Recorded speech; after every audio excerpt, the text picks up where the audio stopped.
Bom, nós vamos agora conversar sobre a aposentadoria por invalidez. Vejam, a aposentadoria por invalidez também é um benefício assegurado a todos os segurados, inclusive aqueles que se encontram em período de manutenção da qualidade de segurado, na medida em que se dê o risco social motivador da concessão desse benefício. Esse risco social é a incapacidade laboral permanente e insuscetível de reabilitação, ou seja, trata-se de um indivíduo que, tendo em vista a ocorrência de um acidente comum ou de trabalho, tendo em vista a ocorrência de uma doença, ele não poderá mais voltar a trabalhar. Não é necessário que o indivíduo primeiro usufrua de um auxílio-doença e depois ele tenha, o benefício da aposentadoria por invalidez. Em alguns casos, a situação do segurado é tão grave que a perícia vai determinar de imediato o pagamento da aposentadoria por invalidez, tendo em vista o reconhecimento de uma incapacidade laboral permanente desde o primeiro exame.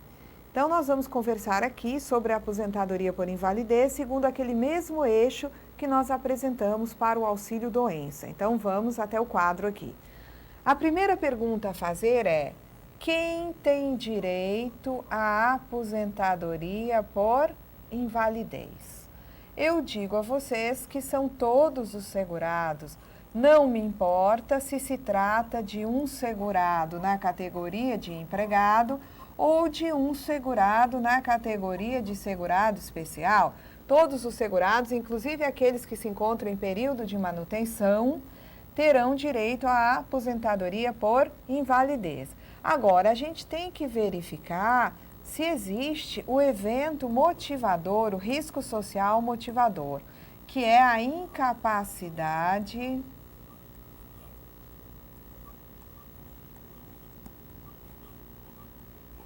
laboral, só que dessa vez é a incapacidade laboral permanente.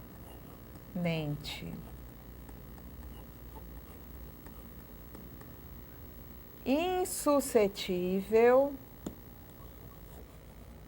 de reabilitação. Nem se submetendo a uma reabilitação profissional, esse segurado ou essa segurada poderá voltar ao trabalho, insuscetível de reabilitação, tá? Muito bem, então, já descobrimos qual é, o evento. Ele pode ter sido causado por um acidente, essa incapacidade laboral, ela pode ter sido causada por uma doença. Agora, a pergunta seguinte é: e existe carência para a concessão desse benefício? Carência, a resposta é sim, serão também as 12 contribuições. É a mesma exigência lá do auxílio-doença, 12 contribuições. E no caso do segurado especial, dele serão exigidos 12 meses, que ele comprove 12 meses de efetivo exercício de atividade rural. E existem situações de dispensa de carência? Existem. Quais seriam essas situações? A dispensa de carência vai acontecer nas mesmas condições apresentadas para o auxílio-doença. Quando se tratar de acidentes de qualquer natureza, inclusive acidentes de trabalho, doenças profissionais e doenças do trabalho, e no caso também de doenças graves previstas na forma da lei. Doenças graves previstas na forma da lei. Então, aqui estarão as duas situações de dispensa de carência. Vocês lembram lá da aula do auxílio-doença, Essas doenças graves não podem ser pré-existentes, tá? Não se pode alegar uma doença pré-existente para obter dispensa de carência e de imediato a aposentadoria por invalidez, tá certo? Então, aqui nós temos as duas situações que dispensam a carência. Então, vamos seguir o nosso eixo lógico aqui. Nós já vimos o quem, todos os segurados. Nós já vimos o evento, que é a incapacidade laboral permanente, insuscetível de reabilitação. Nós já vimos a carência tá? 12 contribuições e também as situações de dispensa de carência, não é? Que são as doenças graves, né? Então, aqui eu sei que são 12, né? Só para a gente não pensar que a resposta dessa pergunta aqui é dispensa de carência. Então, são 12 contribuições ou 12 meses, no caso do nosso amigo segurado especial. E existem aqueles casos de dispensa de carência, tá? Aqui nós vamos investigar o início do pagamento. Aqui vai funcionar como aconteceu lá para o auxílio doença. O que acontece aqui? Se houver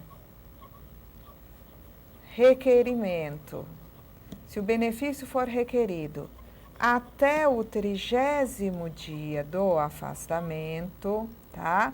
O que vai acontecer? O empregado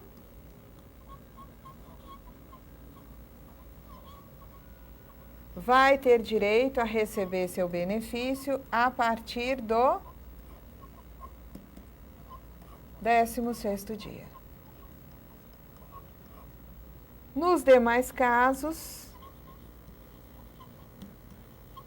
empregados domésticos, contribuintes individuais, enfim, né? Todos os demais casos, requerido o benefício até o 30º dia do afastamento, o segurado terá direito a receber a partir do 1º dia do afastamento. Agora, se o requerimento, tá? Se o benefício for requerido a partir do 31º dia do afastamento, tá? O benefício será devido a partir da data do requerimento.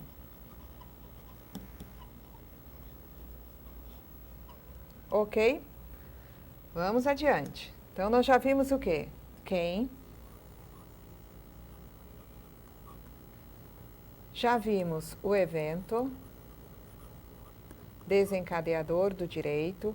Já vimos a situação de carência, 12 contribuições ou 12 meses, em alguns casos dispensa de carência. Já vimos o início do pagamento do benefício. E agora nós vamos ver como se dará o cálculo.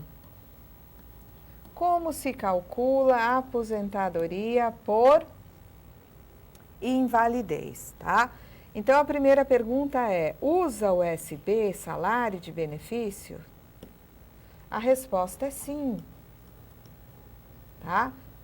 Ou seja, eu vou utilizar aquela lógica de que salário de contribuição aqui será usado para o cálculo de uma média dos 80% maiores salários, e o que eu obtiver aqui eu aplico um percentual para chegar na renda. Só que eu tenho que lembrar que quando se fala em salário de benefício, ele pode ser simplesmente a média dos salários de contribuição, ou ele pode ser a média vezes a média do salário de contribuição vezes o fator. Aí a minha pergunta é: eu sei que usa salário de benefício, mas eu vou usar o fator, ou seja, vai ser só a média ou vai ser a média vezes o fator? Aqui eu não uso o fator previdenciário. Consequência, neste caso aqui, o SB vai ser a média dos 80% maiores salários de contribuição aí, tá? Na verdade, vai ser, vamos refazer isso daqui para não deixar dúvidas, vai ser a média dos salários de contribuição correspondentes a todo o período laboral, considerados 80% correspondentes aos maiores valores, ok? Bom, tudo bem, eu já usei o SB, agora eu quero saber como é que eu calculo a renda, porque a renda é obtida mediante a aplicação de um percentual previsto em lei sobre o valor do salário de benefício. Então, no caso de uma aposentadoria por invalidez, tá? Você vai, para obter a renda, aplicar 100% sobre o salário de benefício. E se o aposentado necessitar dos cuidados de outra pessoa,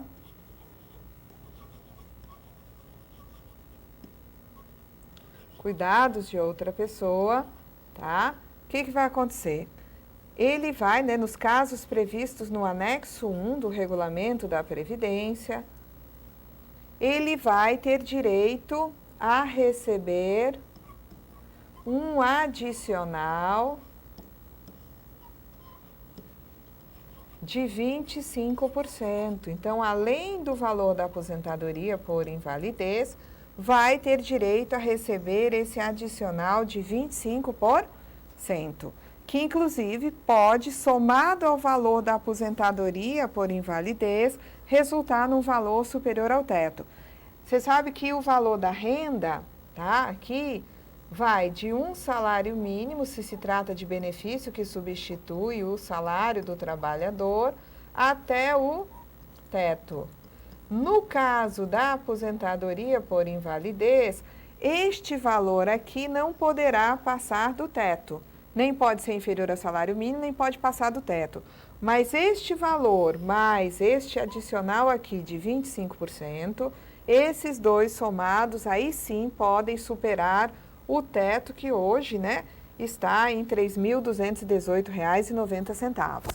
Agora nós vamos investigar a última situação aqui relativa à aposentadoria por invalidez.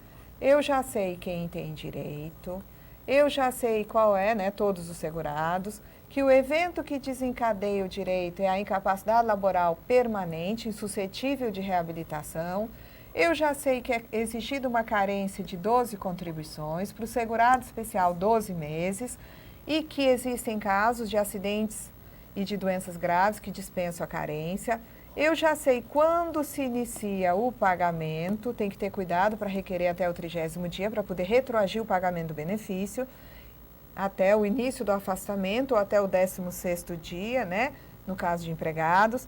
Eu também já sei como se faz o cálculo, que a gente usa SB, que a gente não usa o fator e que a renda será correspondente a 100% do salário de benefício. E nos casos previstos no anexo 1 do regulamento, em que o segurado precisa dos cuidados de uma outra pessoa, ele vai ter um adicional de 25% agregado a esse valor de aposentadoria por invalidez.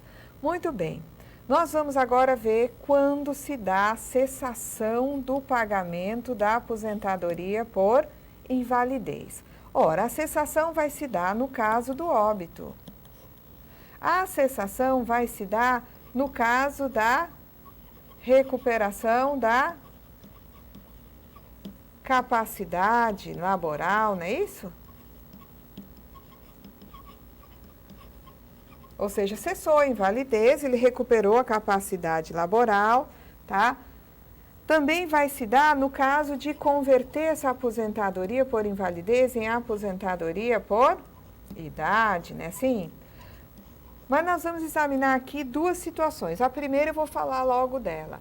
O retorno à atividade por iniciativa do segurado determina a cessação da aposentadoria por invalidez de imediato ao retorno à atividade, tá? Então, né, aposentadoria por invalidez, ok? O retorno voluntário, então aqui é um retorno à atividade, retorno esse voluntário.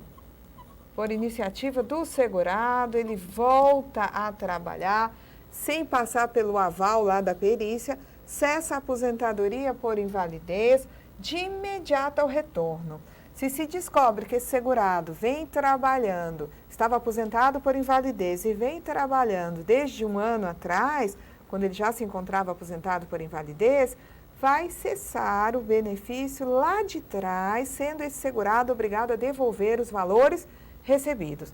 Mas existem casos em que o segurado, ele retorna à atividade tendo em vista um exame pericial, provocado por ele, que solicita a perícia, ou quando das revisões periódicas que acontecem de 2 em 2 anos, ou em situações de campanhas promovidas pela Previdência nesse sentido, né, de reexaminar os aposentados por invalidez, se verifica que o segurado, que naquele exame lá atrás, tá, se concluiu que ele não poderia mais trabalhar, ele teve uma remissão, ele teve uma cura parcial ou total. Então, nós vamos ver na próxima aula o que acontece quando um segurado é considerado apto a retornar à atividade, seja mesmo uma atividade diversa, como vai ser a cessação do seu benefício. Então, até a próxima aula.